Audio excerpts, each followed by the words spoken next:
আসসালামু আলাইকুম। আজ আমি আপনাদের জন্য নিয়ে আসলাম রিম্যাক্সের 30,000 এমএএইচের একটি পাওয়ার ব্যাংক। এই পাওয়ার ব্যাংকটির মডেল হচ্ছে রিম্যাক্স RPP522, অর্থাৎ 522 মডেল বলি আমরা রিম্যাক্সের 30,000 এমএএইচের। সো এই পাওয়ার ব্যাংকটিতে আউটপুট টোটাল 3টি আউটপুটের জ্যাক আছে, আউটপুটের নিতে পারবেন।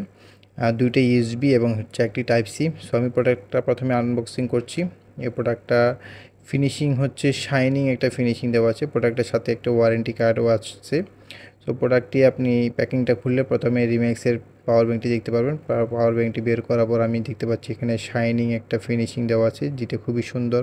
ডান পাশে রয়েছে পাওয়ার সুইচ, এটি প্রেস করলে কত পার্সেন্ট চার্জ আছে দেখা যায়। উপরে আছে আউটপুটের পোর্টগুলা এবং নিচে আছে প্রোডাক্টের ডিটেলস লেখা আছে। পিছনে কিন্তু একটা লাইট দেওয়া আছে।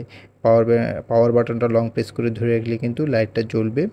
সো আমি লং প্রেস করে ধরে রাখি, লাইটটা জ্বলছে। আবার লং প্রেস করে ধরে রাখলে কিন্তু এই লাইটটা নিভে যাবে। আপনারা যারা ক্যাম্পিংয়ে যান বা বিভিন্ন লং ট্যুরে যান তাদের জন্য এটা খুব কাজে আসবে। এটি ঝুলানোর জন্য একটি হ্যাঙ্গিং সিস্টেমও দেওয়া আছে। এটি সহজে হাতের মুঠে চলে আসে। সো অত বেশি বড় না, যদিও একটু ভারী, প্রায় 615 গ্রাম। এবং টাইপ সি দিয়ে চার্জ দিতে পারবেন। ইনপুট